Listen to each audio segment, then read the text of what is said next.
Hello, and welcome back to another episode of the Twenties Detox. I'm your host, Bianca, where we talk about all things of living in your 20s and basically how to cleanse and elevate that time of your life.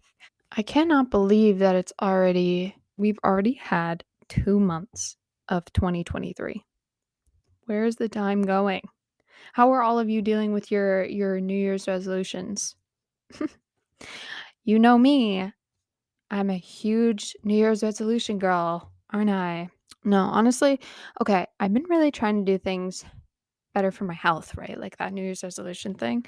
Um, so I've been trying to eat more non-inflammatory things for my health, just to be healthier and like reducing the amount of processed food that I'm having and sugars and gluten and all that. And you know what? When I was a kid, if I had to have real peanut butter or like I don't know, anything that had the word dairy-free, gluten-free in it, it tasted awful.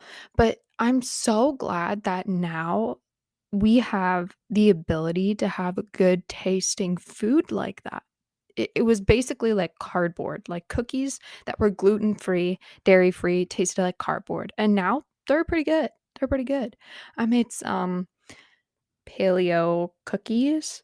It's also vegan, so that means that there's no eggs, there's no dairy, like no animal products, but there's also no refined or very extremely processed foods in it. And oh my gosh, they're so good. My mom didn't ask for a lot for Christmas. She wanted one thing from my sister and I, because my sister and I live at home with our parents. And she asked, all I ask of you guys is if you can cook one meal a week to help us out. I'm like, all right, cool. Like, I can do that. In the beginning, I was like, just stressed out. I'm an anxious person. And my sister is a natural, I don't even want to say just cook. Like, she has always been this chef right out of the womb, like really good at cooking.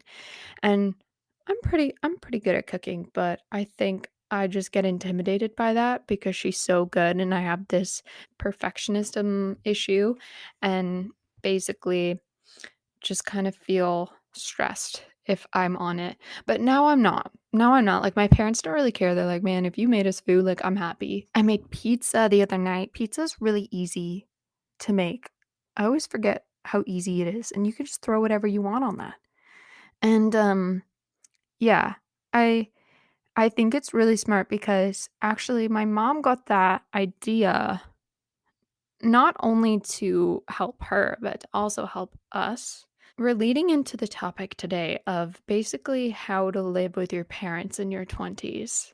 I wrote a blog post literally a year ago of how to live with your parents in your 20s, and it is at the top of Google. Pat on my back right there. But then I also am like, holy shit, like people are not talking about this if I'm at the top of Google. Like, I guess I created this because when I was in university, it was about 3 to 4 hours north of me. So I couldn't drive and commute every day to go to school. So I lived on my own in my last year, but I was in residence first year and then I lived with two other girls in second year and third year. And then in my last year, I lived alone. And that was when I experienced a lot of independence. And I basically had to do everything. I had to pay my bills. I had to go grocery shopping. I had to clean, had to feed myself. I had to make sure I made dinner. I had food every day of the week. When school was done and I was moving back home, mainly for financial reasons, because like you can't I wouldn't be able to afford living there anymore. And moving back was really hard for me because now I had to just adjust to living under my parents' roof again. That first fall after what it has been like 15 years of going to school, I did not know how to feel. Yeah, adjusting back and just being in my room again, the room that I was in during elementary school and high school, I had a hard time. Like, I always came back for summer, so I got used to, like, "Oh, I would only be here for summer," but when fall hit and people were in school, seeing the school buses go by, I was so confused, and that was one of the biggest adjustments after graduation that I had to deal with. So, during that time, I that's when I started, the Twenties Detox, realizing I had to learn a lot of things, unlearn and learn, and just kind of view my 20s in a different way. Because it's different. I feel like you look up what it's like to live in your 20s, and it's the same damn quote being like, your 20s are your selfish years, and blah, blah, blah, blah, blah. Like, that's the only quote there. And now we're getting out of the pandemic, obviously, but there's a lot of other struggles. Like, some people can't find jobs after getting an undergraduate degree, and they just can't find a job after. They have to, have all this experience freshly out of college and university that we don't have or not given to us. A lot of us are feeling really down and just feeling like we're behind in life.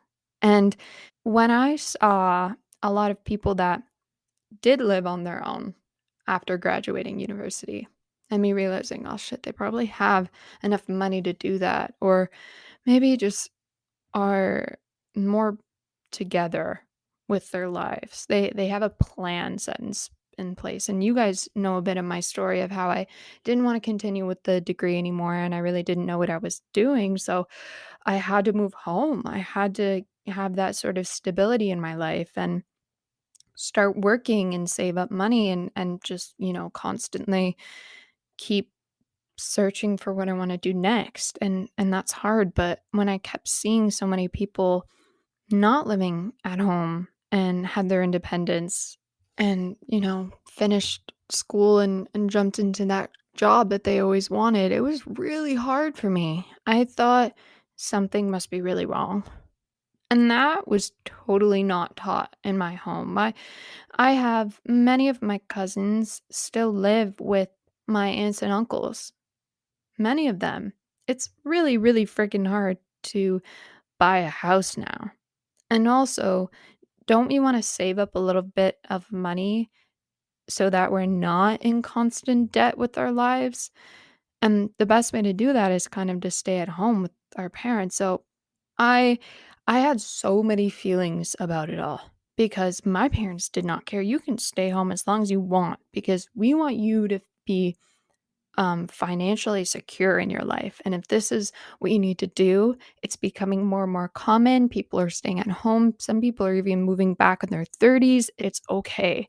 And I don't know why I had to try and unlearn this idea that if you move back home, you must be falling behind in life or you're not going to grow because you're back in your high school room. That's not true. I'm going to talk a little bit about what I wrote in this blog post and little bits of information that I have not added in here or insight that I have gained in this next year because I've been living at home with my parents for how long has it been now? 2 years? About 2 years now. And I'm so grateful. I'm really happy. I really love being here. And in no way did it stunt any sort of growth, whether it was personal growth or spiritual growth. Actually, I think, Eckhart Tolle, love that guy, but he said something that really I can agree with. If you are so enlightened and aware and at peace, spend an afternoon with your parents and see how you feel. Because most likely, they're the root of a lot of our triggers. And that was so hard for me as I was starting to grow and become aware because I was noticing these things. But you know what? The relationship I have with my parents is the best it's ever been. And I work with them. I work with them. So it's this extra layer that I've been trying to make sure is strong of creating these boundaries with them between me being your daughter and me being your employee. That's another layer that we don't need to get into today, but I'm explaining that, if I can do it and I didn't have the best relationship with my parents before, I didn't. And now it's like so much better. So if I can do it on top of me, them being my boss, then you can most definitely do it. Okay. Maybe if you're living at home right now, it's probably for a few things. It could be that you don't have that job lined up. It could be that you need to save a bit of money like I'm doing right now, or just have that sense of stability if you're very unsure what you want to do in your life. Just something that you are familiar with, and that is your home. What you see online of all these other 20 somethings living the quote unquote dream life and are able to buy all these fancy clothes and live in these fancy apartments, like, let's just forget about that. Let's focus on where you are, because if you approach it as a way of being envy of others or feeling like you are of any sort of lack in this situation, it's going to be very hard to move forward. So hopefully whatever I share with you will allow you to gain a better perspective. Step 1, I want you to make some goals. The reason why I've started with this is because one of the best ways to get out of a lack and into an abundant mindset is to motivate yourself with goals. There are a few categories that you can make goals in: your health, your eating habits, your exercise, your lifestyle. It can be your relationships, whether it's with your family or any romantic relationships, any work relationships, friendships, finances. So that can be income, budgeting, managing your finances, any sort of debt, paying that off, or the overall mindset and financial literacy of it all. If it is making goals within your career, a work life balance, or developing a certain skill set to keep moving forward and not feel stagnant in it. Do you need to do more schooling? Think of that. Or maybe you don't know a career, so let's start brainstorming of what our interests are. Maybe we need to talk to a career counselor, get that first step in. It can also be self care, self awareness, introspective growth, and healing and peace, and making sure that you are tuning inward into your soul. And if you want to learn what true self care is, you can check 2 episodes ago of me really breaking down what real self care is, because I think a lot of us are confused. It can also be goals in your home life, whether it is being more sustainable with your choices. Coming back to the last episode with climate anxiety, is there's things that you can do in your home life to maybe gain more control over that anxiety. Maybe it's do little things like buy a bamboo toothbrush, or I don't know, like some sustainable choices. It can be just being more organized with your things. Maybe it's being more minimal. Maybe it is the overall atmosphere that you are surrounding yourself with. Like, what do you need to change? What do you need to move around to make sure that you actually feel more aligned in this new version of yourself? When I moved back home and when my sister moved back home after living on your own for so long, we changed our whole room around because it was very much still in this high school kind of vibe. Maybe take some time to redesign it and make it so it aligns with you right now, not the 16-year-old you from high school and had her, those phases. No, like the 20 something you that is now evolving and growing. It can also be extracurricular time. What kind of goals do you want to make for yourself that involve a lot of fun or maybe vacations?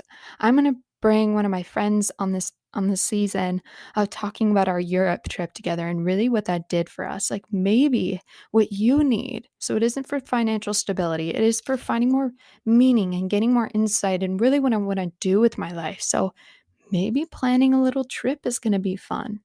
Or if you want to figure out what you're interested in and you're not really feeling like things are fulfilling you in the same sense, like picking up certain hobbies or volunteering. There's so many areas in your life that you can make goals with.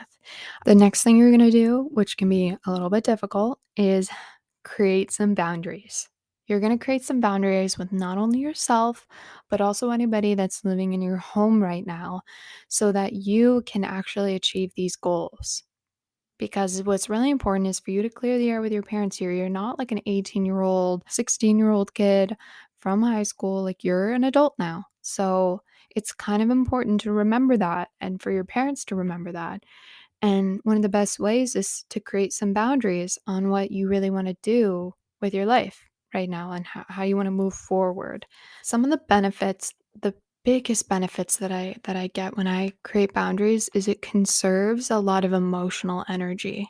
And what my therapist has told me is like, you have these boundaries that you really need. So there's this box around you to protect your peace. And if you have reiterated these boundaries and these people in your life are aware of those boundaries and they don't want to step over that, then that means your energy is conserved. You're not going to be drained so easily. And I get drained very easily. I'm a Pisces. I tend to overexert and then plummet. So I need to constantly be aware of the boundaries that I can set with people in order to not feel so burnt out as easy as possible.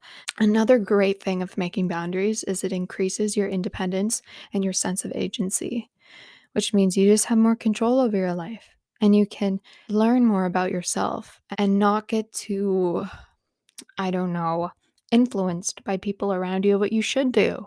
Being in your 20s, a lot of people may be trying to tell you what to do.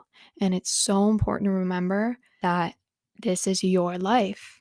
Although they're your parents, and I know it's like it's different in different cultures, but if you are remembering that this is your life, and yes, your parents gave you life, but not as a way to control you, then you're going to achieve way more in what is aligned with you than what is not aligned with you.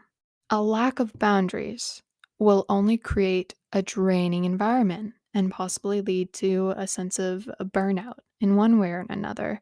And in that sense, it's so important to make boundaries that do align with you, but because you're living under their roof and it is their home, and the point of making boundaries is to strengthen a relationship, you gotta be somewhat flexible with it.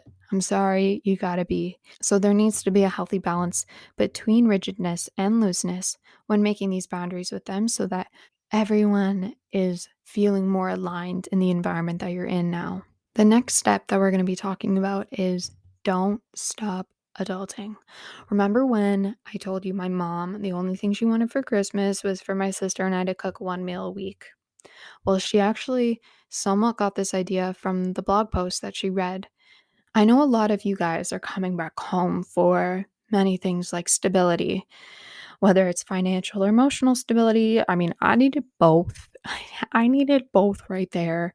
Um, there's definitely, at least for me, there was a decrease in stressors in my life. For the most part, like, you're not cooking all the meals in the week, you're not paying all the bills, you don't have every single responsibility of maintaining a home and a family, and you don't have as many responsibilities.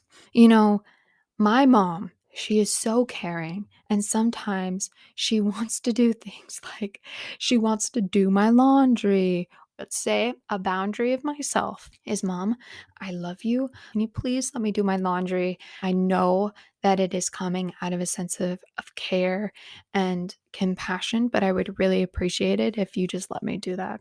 Okay, so that was a boundary. But now we're in the next step of don't stop adulting, which also comes hand in hand of understanding you need to support your boundaries with actions. Because your mom, like she said, she may not think it's a problem. She may not, oh, I don't care. I like doing laundry. It's calming. I get that. I know that you enjoy it, but this is for me. I need to maintain this sense of independence. But if you want your parents to start treating you as an adult, not a high school kid, and you have said you want to start doing your own laundry, but then you let it build up and build up and build up for a month, what is your mom going to think? She's probably going to think you're full of shit, honestly. I don't mean to even sugarcoat it. It's a two-way street. You want them to support your boundary, but you also have to uphold it with some actions in order for you to be like, this boundary is important to me. So if you cross it, no, no, no, please remember, I don't want that. I totally come at it with a sense of, compassion, being like, I get that you really want to help me, but this is not for me right now. And as well, being on top of doing your laundry, on top of doing those goals, they are going to respect you and they're probably going to trust whatever boundaries you set from there on. But if you set boundaries that you never support and you let people walk all over on, you're not creating a strong enough boundary and you're not giving yourself enough responsibility. I just got to say it. Some of the things that you can do to kind of, don't stop adulting. One, you can be like me, you can make dinner once a week. I do other things, of course, but that was one thing that I really put off. I didn't make a lot of food for myself and I didn't practice any cooking skills, which I'm definitely going to need later on in life if I want to be healthy. Other things you can do is you can load and unload the dishwasher. Like we said, you can do your own laundry, you can book your own health appointments. Maybe you have some parents that do your health appointments for you, or you can also help outside with some yard work or pay for groceries. That's another thing that I want to talk about. Like, say you're home for financial stability. That's great. I totally get it. Me too, man. But if the main reason you are home to save money and you want to be mindful of any purchase choices you make, or you want to learn some budgeting or money management techniques, if you want to learn those skills even more quickly, you need to start giving yourself some responsibilities that create that urgency. How? Maybe you say you're going to start paying for your phone bill, or you're going to pay for car insurance. I don't know what your situation is, or pay for groceries. Give yourself some more responsibilities to uphold your boundaries, but also learn more skills. Number 4, and I think this is the most important part of the entire episode. Find joy in living at home. Because now that you've created some goals, set some boundaries, and you've honored and maintained them with some independence and responsibility, let's not forget to try and approach this whole situation with a sense of gratitude. Many people in their 20s feel really lost during any sort of transition phases because there's really nothing we can hold on to, and it's very uncertain. You may think, what career will I have in life? Or will I be able to financially support myself? Do you see the financial crisis out there? How am I going to ever be able to afford a home? Or if you're thinking about the current situation that you are living with your parents, you're like, oh my gosh, I don't want to be around my parents. I don't want them nagging me. I don't want all this and this and this. And you're thinking of all the negatives about it and you're so upset. You're so angry. You're going to carry that weight with you. And it's going to be very hard for you to go forward in life in a very light and optimistic way when you are creating so many negatives in your brain. You're saying all these negatives. At least forward in a way for your greater good.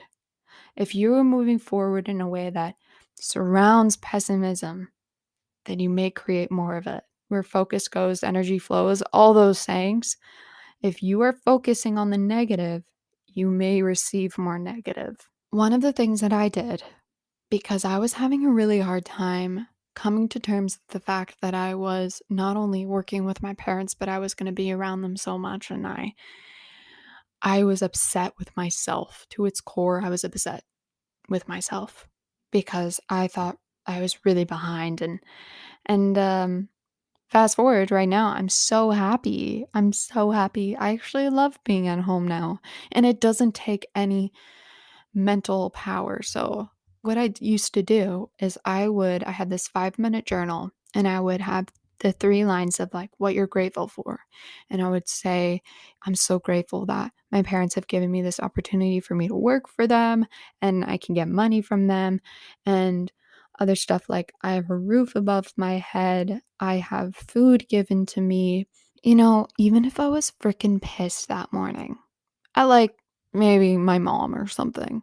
And I just sat down and I was like, but I'm so grateful for her because she cares about me and she wants the best for me. It seems so simple, but doing that every day for 2 years, man, I don't need to think about that anymore. I have totally been able to 90% of the time approach living at home and being with my parents in such a positive light. And I'm moving forward with so much more. I have more energy. I have stuff less weighing on me.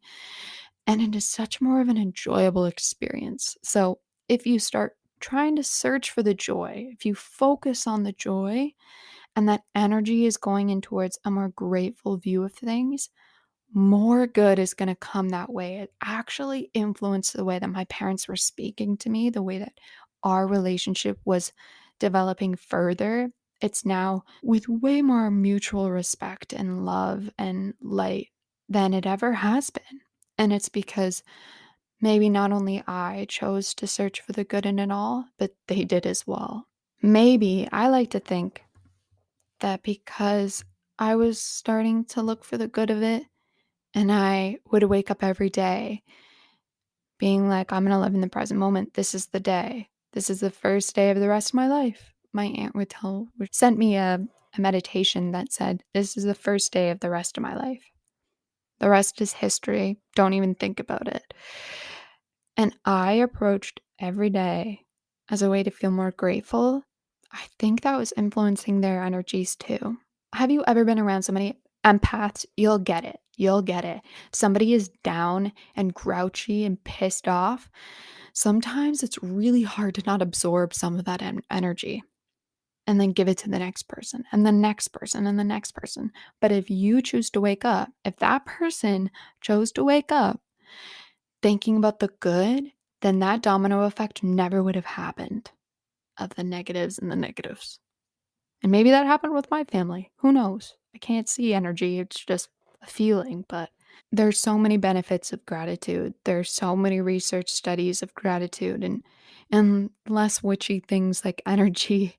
It really does improve your physical and mental health, and it increases mindfulness because you're starting to focus on the present moment. You're starting to focus on the day to day. It increases positive emotions because you are looking at the positives, and you're building stronger relationships because you're seeing whatever used to happen as history, and you're taking every day to build that relationship as a new day. That's why I feel like this step is so important, because the only way to get into a better mindset and to view this as I'm not going behind in life, and there's the possibility to grow and create goals and have this vision for myself and not feel so lost all the time. Focusing on the good will get you there quicker. Okay, I'm going to go into the last step now, and it is continue taking action. I want you to remember something here, and it is people in their 30s and 40s and 50s and so forth are always figuring out life. It's not like you hit 25 and you're like, I know how to do everything now. Like, no, that is not how it works. You need to actively participate in it. One of the best things that I did for myself during that time period was, and I talk about it a lot, I know, and it is journaling. I would tap into that subconscious mind of mine and figure out what was really wrong, what did I need to let go, and how can I move forward. And one of the things you need to remember here is self-awareness opens the door to personal development.